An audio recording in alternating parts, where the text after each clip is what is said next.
La liberté, ce n'est pas ôter le regard des autres sur soi. La vraie liberté se trouve dans la liberté et consciencieuse, vraiment de très profond.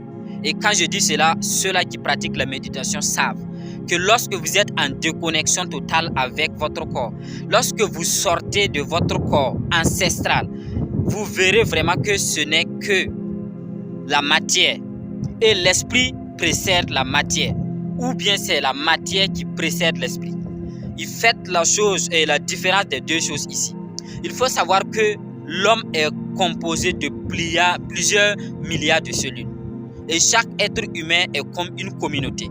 C'est-à-dire qu'en vous, que vous pensez être une seule personne, se retrouvent plusieurs milliards et milliers de personnes. Avez-vous déjà posé la question à savoir d'où viennent les spermatozoïdes, d'où viennent ces systèmes de reproduction? C'est-à-dire que chaque humain est unique. Et chaque humain a des produits finis en lui.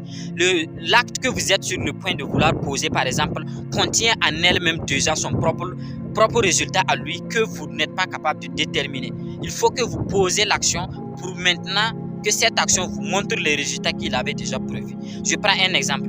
Prenez une fruit de mangue ou bien prenez un goyavier. Vous ne verrez pas l'arbre à travers la mangue que vous avez pris.